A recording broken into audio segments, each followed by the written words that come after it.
Hello everyone, my self ध्रुव शर्मा। आज का lecture शुरू करने से पहले जिस किसी ने भी हमारे चैनल को सब्सक्राइब नहीं करा है तो first go and subscribe to our channel and press the bell icon for the uninterrupted supply of learning. चलिए बढ़ते हैं अब आगे।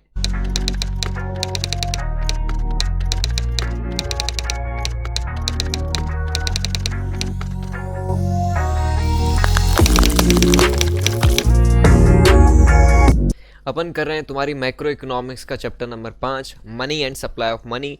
पहला मेंबर यानी कि इंट्रोडक्शन, पैसा क्या होता है ये अपन डिटेल में पढ़ चुके हैं। डिटेल में तो नहीं कह सकते लेकिन हाँ पढ़ चुके हैं। अब अपन ये देखेंगे कि यार पैसे की अपन को ज़रूरत क्यों पड़ी।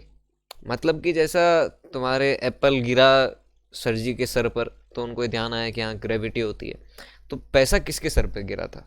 पैसा तो किसी के सर पे गिरा नहीं था। तो अब पैसे का कैसे इवोल्यूशन हुआ, पैसे की ओरिजिन की अपन को जरूरत क्यों पड़ी और उसका इवोल्यूशन क्यों हुआ, ये दोनों अलग अलग चीज़ें हैं।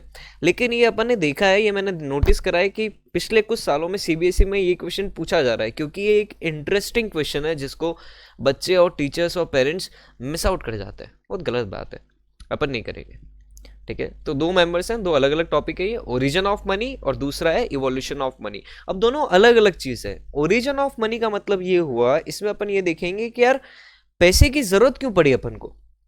मेन फंक्शन क्या है पैसे का, जो अपन ने लास्ट मेंबर में पढ़ा था? जल्दी से बताओ, शाबाश। क्या है? Medium of exchange. अपन को पैसे की जरूरत क्यों पड़ी? एक्सचेंज को फैसिलिटेट करने के लिए। क्या करने के लिए? एक्सचेंज को फैसिलिटेट करने के लिए, यानी कि कुछ चीजों को बेचने के लिए और कुछ चीजों को खरीदने के लिए। और उसकी जरूरत अपन को क्यों पड़ी वो अपन पढ़ते हैं पहले मेंबर में, यानी कि ओरिजिन ऑफ मनी में। तो origin of money is a different topic and evolution of money is a totally different topic. Evolution of money जैसे अपन पहले डिस्कस करा ना, बंदर थे, आदि मानव थे, फिर धीरे धीरे इंसान बने अपन, तो वैसे पैसा कैसे इवॉल्व होता गया, पैसा कैसे इंप्रूव करता गया, जैसे जैसे टेक्नोलॉजी इनोवेशन बढ़ता गया, पैसे को कैसे अपन इंप्रूव करते गए, वो अपन पढ़ेंगे। तो सबसे पहले तुम्हारे पैसे के नाम पर, यानी कि एक्सचेंज के नाम पर क्या आया था? Barter system. ठीक है, उसके बाद क्या चला? Metallic money. उसके बाद अभी जो चल रहा है वो क्या चल रहा है? Alloy metals and paper money. और अभी एक और चीज़ चल रही है और वो क्या है? तुम्हारा प्लास्टिक मनी और क्रेडिट मनी। ठीक है, और ये चारों क्या होते हैं ये अपन पढ़ेंगे इवोल्यूशन ऑफ मनी में। लेकिन सबसे पहले अपन देखते हैं ओरिजिन ऑफ मनी, कि यार भाई साहब पैसे का ओरिजिन हुआ तो हुआ क्यों। ठीक है, बहुत ईजी है, टेंशन मतलब बहुत बेसिक बेसिक चीज़ें पढ़ेंगे अपन, जल्दी से मस्ती से हो जाएगा, ये पता भी नहीं पड़ेगा। तो ये कौन है? सबको पता है। जब मैं ये लेक्चर शूट कर रहा हूँ तब तक तो भाई साहब ये तुम्हारे दुनिया के सबसे अमीर आदमी है। कौन है? जेफ बेजोस, अमेजन के मालिक। ठीक है, अभी हाल ही में इन्होंने सीईओ के पद से रिजाइन कर दिया है, लेकिन सबसे अमीर ये अभी भी है। एलन मस्क भी आते जाते रहते हैं, लेकिन हाँ अभी तक तो है, आगे का पता नहीं। लेकिन नंबर 1 नहीं रहेंगे तो 2-3 पे तो रहेंगे रहेंगे। अब यहाँ पे मैं क्या समझाने की कोशिश कर रहा हूँ ये देखना, ये दुनिया के सबसे अमीर आदमी है। ठीक है, दुनिया के सबसे अमीर, अमीर का मतलब पैसा। सबसे ज्यादा पैसा किसके पास है? जेफ बेजोस जी के पास है। ठीक है, अपने जेफ जी जो हैं फार्मिंग करते हैं क्या? खेती बाड़ी करते हैं क्या? नहीं, लेकिन ये अच्छा खाना खाएंगे, अच्छा खाना खा सकते हैं। दूसरी चीज, ये भैया क्लोथ्स, कपड़े मैन्युफैक्चर करते हैं क्या? कपड़े सिलते हैं क्या? नहीं, लेकिन अच्छे शानदार कपड़े पहनते हैं भाई साहब। और कार बनाते हैं क्या? नहीं, लेकिन अच्छी गाड़ी में घूमते हैं। अब ये अच्छा खाना खाते हैं कि नहीं खाते हैं ये तो इनसे पूछना पड़े।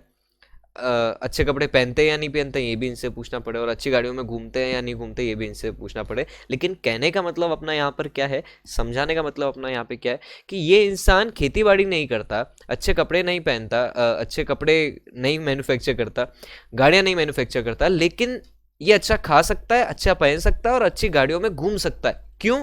क्योंकि इसके पास पैसा है।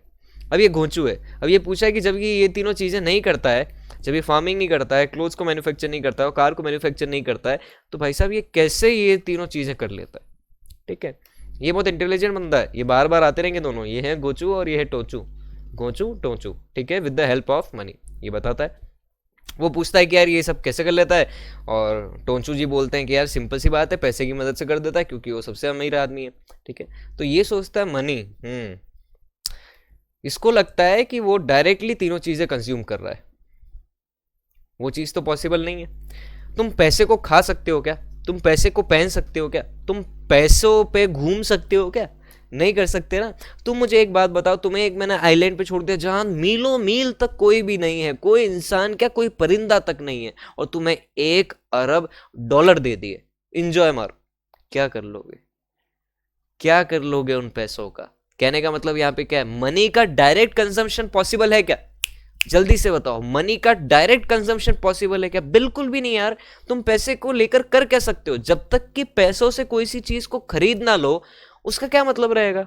कोई मतलब नहीं है। तो वैसे ही यहाँ पे अपन समझाने की कोशिश कर रहे हैं कि भैया ना वो पैसे को खा सकता है, ना वो पैसे को पहन सकता है, ना वो पैसे की मदद से गाड़ियां घूम सकता है, ड्राइव कर सकता है, चला तो नहीं सकता ना पैसे को, ठीक है? तो फिर कैसे? अभी इस घोंचू को क्या लगा, टोचू ने क्या बोला? देखो, सबसे पहले घोंचू ने पूछा कि भाई साहब, जब ये फार्मिंग नहीं करता है, जब ये कपड़े नहीं बनाता है, जब ये गाड़ियां नहीं बनाता है, तो ये तीनों चीजें अच्छे से कैसे कर लेता है? ये अच्छा खा कैसे लेता है, अच्छा पहन कैसे लेता है, अच्छी गाड़ियों में कैसे घूम लेता है? तो टोंचू भाई साहब ने बताया, सिंपल सी बात है, पैसे की मदद से। तो इसको लगता है कि पैसे की मदद से मतलब पैसे को खाता है, पैसे को पहनता है, पैसे को लेके घूमता है। अरे ऑब्वियस सी बात है, नहीं।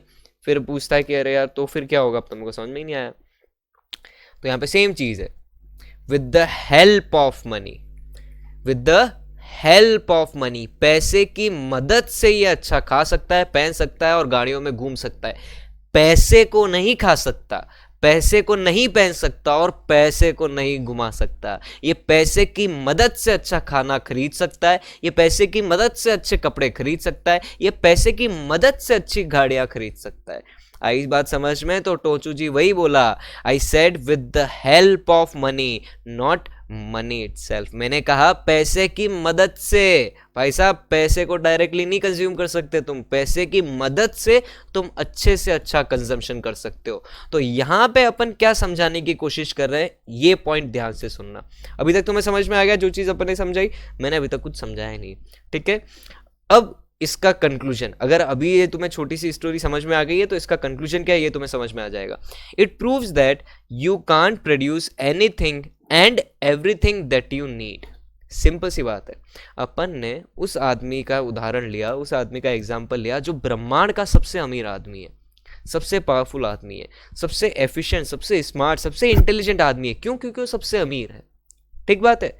लेकिन वो इतना पावरफुल, इतना इंटेलिजेंट, इतना स्मार्ट होने के बाद भी वो सारी चीजें प्रोड्यूस कर सकता है क्या जो वो कंज्यूम करता हो?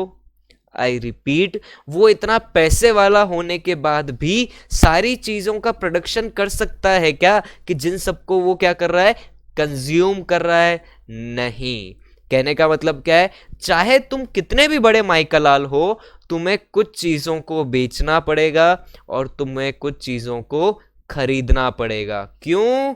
क्योंकि तुम सारी चीजों का प्रोडक्शन नहीं कर सकते जिनको तुम्हें क्या करना है, कंज्यूम। और बेचने और खरीदने को क्या बोलते हैं? एक्सचेंज। वेरी गुड, आया समझ में? तो कहने का मतलब क्या है कि एक इंसान चाहे कितना भी पावरफुल क्यों ना हो, उसको एक बेसिक फंक्शन जरूर परफॉर्म करना पड़ेगा, which is known as exchange.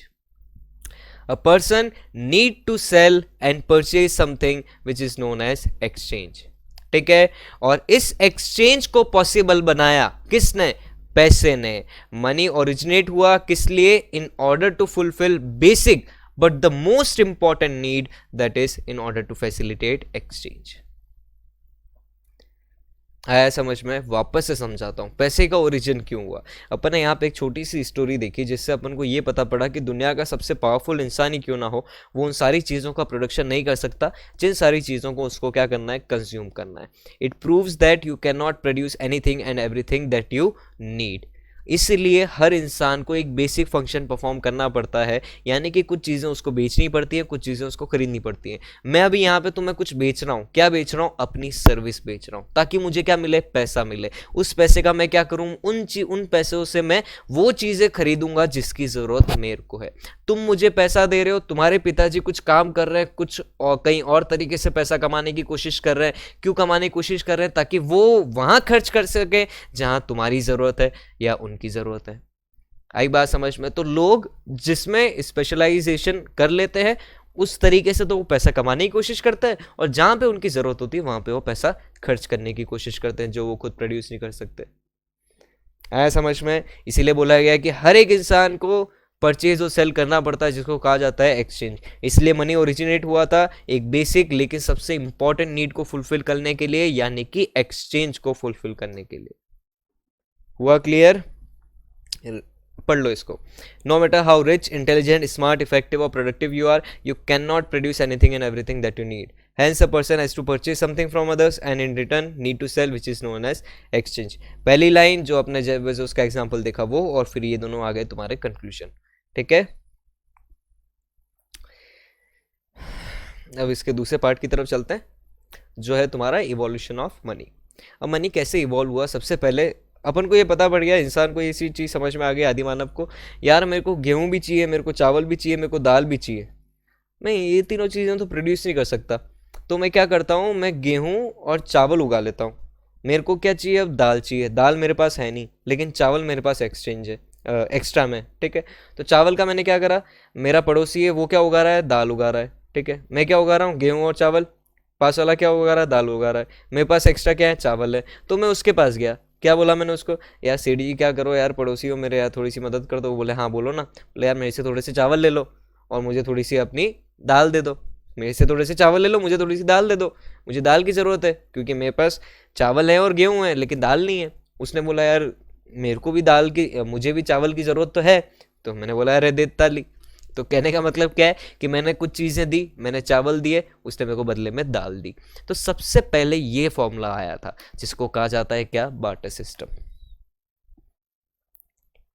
तो ये तुम्हारे 4 इवोल्यूशन थे, मतलब 4 स्टेप्स थी जो अपन देखते हैं। सबसे पहले था barter system, then metallic money, alloy metal and paper money, और लास्ट में प्लास्टिक एंड क्रेडिट मनी। ठीक है, तो सबसे पहला आता है तुम्हारा बार्टर सिस्टम। अब यहाँ पे तुम एक बात गांठ बांध के रख लो, barter system was not the first kind of money. Barter system में पैसा था क्या? बार्टर सिस्टम का मतलब क्या होता है? बार्टर सिस्टम का मतलब होता है कि एक हाथ से तुमने चावल दिया, दूसरे हाथ से तुमने दाल ली, ये barter system. Goods are exchange for goods. कोई भी एक बेसिक, एक कॉमन इंस्ट्रूमेंट था क्या? जैसे आज के टाइम पे तुम सारी चीजों को बेच सकते हो, किसके अगेंस्ट में? पैसे के अगेंस्ट में। अब आज के टाइम पे सारी चीजों को खरीद सकते हो, किसके अगेंस्ट में? पैसे के अगेंस्ट में। तो बार्टर सिस्टम के टाइम पे गाय, घोड़े, बकरी, दाल, चावल, गेहूं, इनमें से किसी को भी एक बेसिक कॉमन इंस्ट्रूमेंट बनाया था क्या? नहीं बनाया था ना। तो बार्टर सिस्टम पैसा कैसे हो गया यार? नहीं है। बार्टर सिस्टम क्या है? बार्टर सिस्टम ने एक्सचेंज पॉसिबल कर दिया। बार्टर सिस्टम में ये समझ में आ गया कि भाई साहब मैं जो भी प्रोड्यूस कर लूं, मैं वो सब कतई प्रोड्यूस नहीं कर सकता जिनकी मुझे ज़रूरत है। तो मुझे तुम्हारी ज़रूरत है, तुम्हें हमारी ज़रूरत है, तो क्यों ना हम अपन दोनों की ज़रूरतों को पूरा कर ले। आई बात समझ में? इसको कहा जाता है बार्टर सिस्टम। कि भैया तुमने गेहूँ लिए एक हाथ से और बदले में क्या दिया? चावल। ठीक है, goods for goods, no common instrument, possible but limited. ये तीनों किसकी बात कर रहा है? Fill in the blanks. Goods for goods क्या? कॉमन इंस्ट्रूमेंट किसका? पॉसिबल क्या हुआ लेकिन लिमिटेड क्या हो गया? एक्सचेंज। क्या हो गया? एक्सचेंज। एक्सचेंज अपन करने लग गए, गुड्स के बदले में अपन गुड्स एक्सचेंज करने लग गए। कोई भी ऐसा कॉमन इंस्ट्रूमेंट नहीं था जिसके अगेंस्ट में अपन सारे गुड्स एंड सर्विसेज को क्या कर ले? एक्सचेंज कर ले। इसलिए एक्सचेंज पॉसिबल तो हो पाया लेकिन बहुत ज़्यादा क्या हो गया? लिमिटेड हो गया। ठीक है, सेम एग्जांपल कि मैं पड़ोसी के पास गया चावल लेके, मैंने कहा चावल एक्स्ट्रा है, मेरे को थोड़ी सी दाल दे दो। उसने बोला मेरे को दाल तो चाहिए ही नहीं, मेरे को चावल तो चाहिए ही नहीं। ठीक है, वो बोले यार मैं भी चावल ही प्रोड्यूस कर रहा हूँ। अगर वो सिर्फ चावल ही प्रोड्यूस करता हो तो फिर तुम्हारे चावल लेगा क्या? नहीं लेगा। अगर इसी की जगह पैसा होता तो क्या होता? मैं चावल लेके पड़ोसी के पास जाता कि मार्केट में जाता, चावल भेज देता, वहां से क्या लेता? रुपए। उस दुकानदार के पास जाता तो जो क्या बेच रहा है? दाल। Simple and sorted life. लेकिन ये लाइफ आज के टाइम की है जब पैसा है। जब बार्टर सिस्टम में पैसा नहीं था तो एक्सचेंज पॉसिबल तो हो पाया लेकिन बहुत ज्यादा क्या हो गया था? लिमिटेड। हुआ क्लियर? पक्की बात है। तुम्हें जो चीज याद रखनी है वो क्या? कि barter system wasn't the first kind of money. ये क्या था? ये फर्स्ट काइंड ऑफ एक्सचेंज था। इसने एक्सचेंज को पॉसिबल बनाया था। ये पैसा नहीं था। बार्टर सिस्टम में कोई पैसा वैसा नहीं चला था। बार्टर सिस्टम का मतलब क्या है? गुड्स के बदले में गुड्स। कोई भी कॉमन इंस्ट्रूमेंट था क्या? नहीं। एक्सचेंज पॉसिबल हो पाया लेकिन बहुत ज्यादा क्या हो गया? लिमिटेड। ये 3 कैरेक्टरिस्टिक है बार्टर सिस्टम की।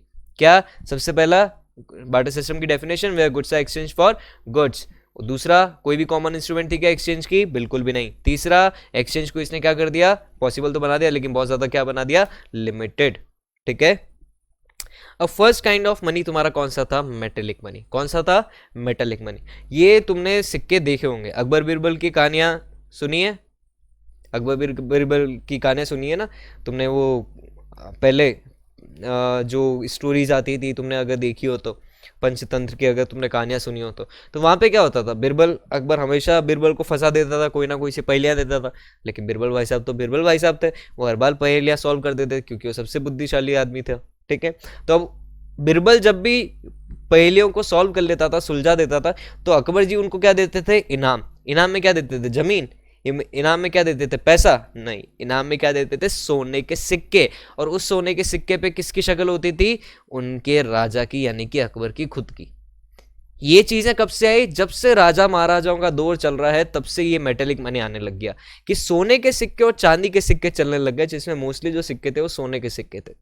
ठीक है, सीधी सी बात है। जैसे जैसे ह्यूमन सिविलाइजेशन आगे बढ़ता गया, इंक्रीज यानी कि जैसे जैसे ह्यूमन सिविलाइजेशन आगे बढ़ता गया, बार्टर सिस्टम बहुत ज़्यादा इनएफिशिएंट प्रूव होता गया। लोगों को पता लगता गया कि यार ऐसे तो काम चलेगा नहीं, अपन कहाँ उसको ढूंढते हैं जिसके पास गेहूँ, जिसके पास दाल हो, और अपन उससे, और उसको क्या चाहिए? चावल चाहिए हो, जो अपन एग्जाम्पल दिया था। ठीक है, तो कुछ तोड़ तो निकालना पड़ेगा। फिर लोगों ने क्या तोड़ निकाला? राजा महाराजों ने निकाला कि काम करते हैं, अपनी थोड़ी सी एडवर्टाइजमेंट भी हो जाएगा, और अपन क्या कर देते हैं? सोने के सिक्के निकाल देते हैं, उस पर शक्ल चिपका दी किसकी, थोपड़ा चिपका दी किसका, खुद का। तो जो राजा महाराजा उस रीजन का, जैसे इंडिया में अलग रुपी चलता है, पाकिस्तान में अलग चलता है, नेपाल में अलग चलता है, हर कंट्री में जैसे अपने अपने रुपी चलते हैं, वैसे हर राजा महाराजा की संतुलत में अलग अलग सिक्के चल रहे थे। लेकिन इन सिक्कों के और आज के सिक्कों के बीच का क्या डिफरेंस है? सीधी सी बात है, ये जो सिक्का है इसके ऊपर कुछ लिखा हुआ है क्या? 1 रुपये, 2 रुपये, 10 रुपये नहीं लिखा हुआ है ना। तो इनकी वैल्यू कैसे पता पड़ती थी? सीधी सी बात है कि ये जितने का वैल्यू, ये जितने का वेट है इसका, जैसे 10 ग्राम का गोल्ड है तो इसकी वैल्यू कितनी होगी? 10 ग्राम के बराबर। ये अगर 100 ग्राम का गोल्ड है तो इसकी वैल्यू कितनी होगी? 100 ग्राम के बराबर। अब तुम 10 रुपए का सिक्का देखते हो आज के टाइम पे जो होता है, उसकी वैल्यू 10 रुपए के बराबर तो होती है, लेकिन वो जिस मेटल, एलॉय मेटल का बना हुआ है, क्या वो 10 रुपए के बराबर होता है क्या? कहने का मतलब क्या? अगर उससे 10 रुपए हटा दो, उसको भंगार में बेचो, मतलब कि तोल के भाव बेचोगे, तो उससे 10 रुपए तुम्हें मिलेंगे क्या? नहीं। तो पहले के टाइम पे जो कमोडिटी की वैल्यू होती थी, जो कमोडिटी की वैल्यू होती थी, वही मनी की वैल्यू होती थी। आज के टाइम पे मनी की वैल्यू तो बहुत है, लेकिन कमोडिटी की वैल्यू ठेंगा, कुछ भी नहीं है। ठीक है, तो जैसे जैसे ह्यूमन सिविलाइजेशन बढ़ता गया, बार्टर सिस्टम इनएफिशिएंट प्रूव होता गया, इसीलिए इन्वेंशन हुआ किसका? मेटेलिक मनी का। ये था फर्स्ट काइंड ऑफ मनी। हुआ clear? Example gold and silver coins. अब तीसरा और चौथा पॉइंट, ये अभी के टाइम पे तुम देख रहे हो, इसमें कुछ भी समझाने की जैसी जरूरत नहीं। Alloy metals and paper money. Alloy metals तुम्हारा 1 का सिक्का, 2 का सिक्का, 5 का सिक्का, 10 का सिक्का। पेपर मनी सारे के सारे रोकड़े, 5 के, 10 के, 20 के, 50 के, 100 के, 500 के, 1000 के, जो कि बंद हो गए हैं, अब नहीं आते 2000 के। ठीक है, अब ये चीज़ क्यों हुई? देखो, बार्टर, सबसे पहले बार्टर सिस्टम आया ताकि एक्सचेंज पॉसिबल हो पाए। क्यों एक्सचेंज पॉसिबल करना था अपन को? वो रीजन में अपन ने पढ़ लिया। ठीक है, उसके बाद मेटेलिक मनी आया क्योंकि बार्टर सिस्टम थोड़ा सा बेकार सा था कि साला कोई इंस्ट्रूमेंट ही नहीं था, अपन को ढूंढना है उसको, जो वो चीज़ चाहिए जो अपने पास हो, और अपन को वो चीज़ चाहिए जो उसके पास हो। ठीक बात है, तो बहुत कॉम्प्लिकेशन थे, इसको सॉर्टेड कर दिया, मेटेलिक मनी निकाल दिए। ठीक है, लेकिन अब सोने के सिक्के कैरी करना आज के टाइम पे पॉसिबल है क्या? सिक्योर्ड है क्या? नहीं है ना। तो अब क्या कर दिया लोगों ने? पेपर मनी निकाल दी। अब 2000 का ये नोट है, ठीक है, इसके अगर मैं टुकड़े करके, 2 अलग टुकड़े करके रख दूं, ठीक है, तो इनकी वैल्यू 2000 के बराबर है क्या? नहीं। कहने का मतलब इस नोट की वैल्यू 2000 के बराबर है क्या? नहीं। लेकिन इस नोट पे क्योंकि 2000 रुपए लिखा हुआ है और तुम इंडिया में रह रहे हो और ये असली नोट है, इसलिए ये कितने में एक्सचेंज हो सकता है? 2000 रुपए। कहने का मतलब क्या है कि गोल्ड की मनी वैल्यू और कम्युनिटी वैल्यू दोनों सेम हुआ करती थी, जो कि मैंने तुम्हें अभी एग्जांपल दिया था कि राजा महाराजा के टाइम पे जो सोने के सिक्के चलते थे, अगर वो 10 ग्राम का है तो वो 10 ग्राम की वैल्यू रखेगा। लेकिन आज के टाइम पे ये 2000 का जो नोट है, ये इसलिए 2000 का नहीं क्योंकि इस पेपर 2000 का है, ये इसलिए 2000 का है क्योंकि इसके ऊपर छपा हुआ 2000 है। तो जैसे जैसे अपना प्रूव होता, जैसे जैसे अपन आगे बढ़ते गए और ह्यूमन सिविलाइजेशन बढ़ता गया, डेंजरस होता गया, क्योंकि लोगों में दिमाग तेज था, चोरी डकैती ये सारी चीजें होने लग गई, तो डेंजरस होता गया क्या कैरी करना? गोल्ड और सिल्वर कॉइन्स को कैरी करना। ठीक है, इसलिए अपन ने इन्वेंट करा किसको? पेपर मनी को और एलॉय मेटल कॉइन्स को। ठीक है, उसको कौन कंट्रोल करता है? सेंट्रल बैंक, ब्रैकेट में लिख सकते हो RBI, reserve bank of India. India का सेंट्रल बैंक कौन है? आरबीआई, जो कि कब आया था? 1935 में। ठीक बात है। Example all currency notes. और लास्ट आता है तुम्हारा प्लास्टिक मनी और इलेक्ट्रॉनिक मनी और क्रेडिट मनी। ठीक है, सबको पता है ये क्या होता है। प्लास्टिक मनी में तुम्हारा आ जाता है डेबिट कार्ड, क्रेडिट मनी में आ जाता है तुम्हारा क्रेडिट कार्ड। ठीक है, ये प्लास्टिक मनी है। पेपर मनी तो क्या हो गया? तुम्हारे सारे के सारे नोट्स। ठीक है, प्लास्टिक मनी क्या हो गया? Plastic card. डेबिट कार्ड, अब मैं नोट कैरी कर रहा हूं। ठीक है, जैसे सपोज करो एक तरफ तो तुम लाए 1 करोड़ रुपए, कितने? तुम ए हो, तुमने रोकड़ा रख रखा है 1 करोड़ का, चाहे वो 2000 के नोट क्यों ना हो। और मैं दूसरी तरफ मैं हूं, मैंने क्या रख रखा है? एक कार्ड रख रखा है। कौन सा कार्ड? डेबिट कार्ड, जिसके अंदर जो है मतलब कि मेरे खाते में कितना पैसा रखा हुआ? 2 करोड़ रुपए। ज्यादा सेफ कौन है? अगर तुमने मेरा कार्ड ले भी लिया, लेकिन अगर मेरी पिन ही नहीं पता है तो उसका क्या कर लोगे भाई साहब? उसको मैं क्या करा सकता हूँ? ब्लॉक करा सकता हूँ। लेकिन अगर तुम्हारे हाथ से अटैची कोई छीन के भाग गया तो तुम क्या कर लोगे जब तक वो पकड़ा नहीं गया तब तक? है समझ में? तो इससे भी ज्यादा आज के टाइम पे सेफ क्या है? Debit card. और डेबिट कार्ड से भी ज्यादा अपन नेक्स्ट जनरेशन में पहुंच गए कि भैया अपन को डेबिट कार्ड की भी जरूरत नहीं पड़ती। उसको अपन बोलते हैं क्या है? Electronic money. ये जो ई पेमेंट है, तुम गूगल पे कर देते हो, तुम डायरेक्ट बैंकिंग ट्रांसफर कर देते हो। ठीक है, यानी कि तुम्हें डेबिट कार्ड और क्रेडिट कार्ड की भी जरूरत पड़ती है क्या? नहीं। ठीक है, तो ये आज के टाइम पे चल रहा है। लेटेस्ट टाइप कौन सा है? प्लास्टिक मनी, जिसमें क्रेडिट कार्ड और डेबिट कार्ड आता है। और एक और चीज जो अभी चल रही है, जो अभी अभी निकली है, वो है तुम्हारा इलेक्ट्रॉनिक मनी, जिसमें फिजिकल करेंसी की जरूरत ही नहीं पड़ती, जिसमें डेबिट कार्ड और क्रेडिट कार्ड, नोट, सिक्के, किसी की जरूरत नहीं पड़ती। उसमें सिर्फ बैंकिंग एंट्रीज होती है। बैंकिंग एंट्रीज का मतलब क्या है? मैंने तुम्हें 10 रुपए गूगल पे करे, ठीक है, तो मेरे यहाँ पे क्या मैसेज आ जाएगा? ₹10 has been debited from your account. तुम्हारे मोबाइल में क्या मैसेज आ जाएगा? ₹10 has been credited in your account. पैसा जाते हुए देखा क्या? नहीं। तुम मेरे आसपास बैठे हो ऐसा जरूरी है क्या? बिल्कुल भी नहीं। कार्ड से पेमेंट करा क्या? नहीं। अपन ने नॉर्मल फोन से पेमेंट करा यार। हुआ क्लियर? आया समझ में? पक्की बात है। Origin and evolution of money, ये था तुम्हारा मेंबर नंबर 2। अपन ने इस चैप्टर में अभी तक क्या पढ़ लिया है? पूरा क्लियर है? कुछ भी डाउट होते ही फटाक से पूछ लेना मुझसे। बढ़े आगे? ठीक है। Thank you so much everyone for watching this video. आपको आज का लेक्चर कैसा लगा मुझे कमेंट बॉक्स में लिख के जरूर बताएं। अगर आपको किसी भी तरीके का डाउट है, किसी भी तरीके की क्वेरी है, तो भी आप मुझसे कमेंट बॉक्स में लिख सकते हैं, या ऊपर जो दोनों नंबर चल रहे हैं उसमें से किसी भी नंबर पे व्हाट्सएप कर सकते हैं, मैं जरूर रिप्लाई करूंगा। और अगर आपको ये आज का लेक्चर पसंद आया है तो इस वीडियो को लाइक करें, शेयर करें अपने दोस्तों के साथ, ज्यादा से ज्यादा लोगों के साथ। और अगर आप चाहते हैं कि सीबीएसई से रिलेटेड, इकोनॉमिक्स से रिलेटेड, करियर से रिलेटेड, पढ़ाई से रिलेटेड, इन शॉर्ट आपसे रिलेटेड एक एक अपडेट आप तक पहुंचती रहे, तो आपको कुछ भी नहीं करना है, अभी जाएं तुरंत इंस्टाग्राम पर और मेरे इस पेज को फॉलो करें। फिलहाल चलते हैं, मिलेंगे किसी और दिन, तब तक bye bye, take care, see you all.